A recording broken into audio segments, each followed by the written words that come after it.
आधी रात को पेट में दर्द होने पर टैबलेट्स के लिए लालटेन पकड़ के सुजाता के घर नागमणि आती है। घर को ताला रहने पर परसों रात को ताला था, कल रात को भी ताला था और आज रात को भी ताला है। ये पति पत्नी दिन भर घर में ही रहते हैं और रात को गायब हो जाते हैं। घर को ताला रहता है, पता नहीं ये दोनों कहाँ गए हैं। ऐसे सोचकर वापस वो घर जाने लगी। ठीक उसी समय दो चोर वीरू और सुजी चोरी का माल लेकर इधर उधर देखकर उनके घर जाने लगे। तब उधर से गुजर रही नागमणि लालटेन लेके जाने लगी। वीरू और सुजी उनके घर जाने लगे। थोड़ी दूर जाने के बाद लालटेन पकड़ के जा रही नागमणि दोनों को नजर आती है। बस दोनों दीवार के पीछे छुप जाते हैं। नागमणि को दूर से देखने लगे। नागमणि आगे जाने के बाद वो दोनों धीरे से निकल जाते हैं, जाके सो जाते हैं। अगले दिन नागमणि सुजी के पास आती है। सुजी, तू और तेरा पति रात के समय कहाँ जा रहे हो? 2-3 दिनों से देख रही हूँ, घर को ताला लगा के है। अरे मनी, वो जमींदार के घर में पहरेदार का काम कर रहे हैं और मैं जमींदार जी की पत्नी की दासी हूँ। वो हमें रात को आने बोले, इसीलिए हम दोनों रात के समय जमींदार के घर काम करने जा रहे हैं। ऐसे सुजी बहुत आत्मविश्वास से नागमणि से कहती है। नागमणि वो बात सच मान लेती है। सब गांव वालों को ये बात पता चल के उन दोनों से बहुत सम्मान से बात करने लगे। वो सोचते थे कि अगर जमींदार जी से कोई काम पड़ने से इनसे मदद मांग सकते हैं। वीरू और सुजी दिन भर घर में रह के रात के समय उनका काम आराम से करने लगे। वही जी चोरी का काम। एक दिन वीरू उसके घर में बैठकर उस दिन रात को किसके घर चोरी करना है वो बहुत सोचने लगा। तब उसके पास उसकी पत्नी सुजी आती है। सुनिए ना, क्या सोच रहे हो जी? सुजी, हमारे काम के बारे में ही सोच रहा हूँ। किसके घर में बहुत पैसे और सोना है सुजी? मैं बाजार से आते समय गांव की औरतें आपस में बातें कर रहे थे। गहने बनाने वाला बहुत कीमती गहने बनाकर जमींदार जी के घर जाने वाला है जी। हाँ तो? गहने जी, जरा सोचिए, और कितने दिन ऐसे छोटे मोटे चोरियां करते रहेंगे? सिर्फ एक बार बहुत बड़ा चोरी करने से हमारी जिंदगियां ही बदल जाएंगे। मतलब? अरे, जमींदार जी के घर से गहने चुराकर जब हमें जरूरत पड़े तब हम उन गहनों को आराम से बेच सकते हैं, समझे ना? ऐसे कहते ही वीरू सोच में पड़ जाता है। थोड़ी देर बाद जमींदार जी के घर से गहने चोरी करना गलत नहीं है ना सुजी? मैं भी वही कह रही हूँ जी, जमींदार के घर में चोरी करने से। ऐसे सुजी कहते समय वीरू खुश होकर नया घर, अच्छे कपड़े और तेरे लिए गहने, बहुत अच्छा रहेगा ना सुजी? पर यहाँ थोड़ा मुश्किल है जी। हाँ पता है, चोरी दिन में करना है ना, बिना कोई देखे जमींदार के घर से आना मतलब थोड़ा मुश्किल काम है। अरे, मैं इतनी सी बात बिना सोचे आपसे क्यों कहूँगी जी? ओह, तो तू पूरा प्लान रेडी कर दी क्या? हाँ जी, जमींदार के घर के पश्चिम द्वार पर सिर्फ एक ही पहरेदार रहता है। वो जमींदार जी का एकांत मंदिर है। अभी मैं पूरी बात समझ गया सुजी। गहने बनाने वाला गहने लेकर जमींदार के घर आने तक मैं बीच रास्ते में उसे रोक कर धमका के गहने चोरी करना है, यही है ना? हाँ जी। ऐसे वीरू और सुजी बातें करके जमींदार के घर के पास रहे पेड़ के पास जाते हैं। तू यही रहना सुजी, मैं जाकर अपना प्लान अमल करूँगा। ठीक है जी। उसके बाद वीरू जमींदार के घर के पश्चिम द्वार की ओर जाता है।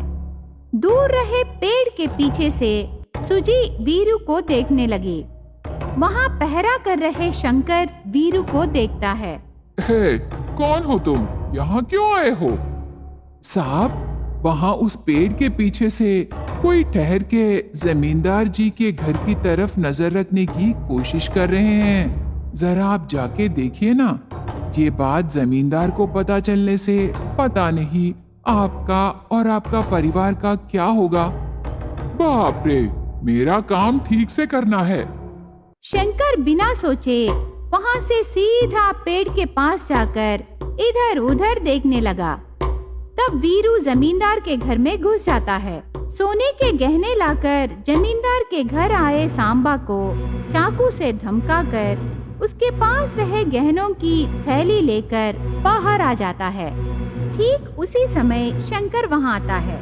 वो वीरू के हाथों में गहने देखता है। तुम जो कर रहे हो वो गलत है।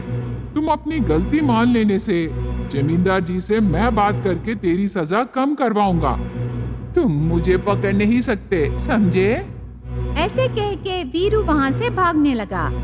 उसके पीछे पीछे शंकर भी भागने लगा। थोड़ी दूर जाके वीरू वो गहने सूजी को दे देता है।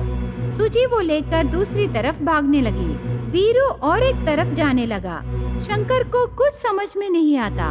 मैं तुझे नहीं मिलूंगा, तुम मुझे पकड़ने की कोशिश मत करना। ऐसे कह के वीरू भागने लगा। मैं तुझे जरूर पकड़ूंगा, वरना मेरी नौकरी चली जाएगी। शंकर उसके पीछे भागने लगा। वीरू और सूजी भागकर चलपति के घर में घुसकर दरवाजा बंद कर लेते हैं। तब चलपति खाना खा रहा था। वो वीरू और सूजी को देखकर, कौन हो तुम? हम चोर हैं। जमींदार के घर से गहने चुरा के आ रहे हैं। वहाँ पहरा कर रहे शंकर आ रहा है। आप उससे बोल दीजिए कि हम यहाँ नहीं हैं। ऐसे कहने पर चलपति लालच से देखने लगा। सूजी उसे देखकर ऐसे कहने लगी, आप हम दोनों को बचाकर यहाँ कहीं छुपा के रखिए ना। हमारी चोरी के माल में से आपको आधा भाग देंगे। ऐसे कहते ही चलपति बहुत खुश होता है। उसमें लालच पैदा होती है। बिना मेहनत किए आए पैसों को मैं क्यों ठुकराऊंगा? इसीलिए मैं तुम्हारी मदद जरूर करूंगा।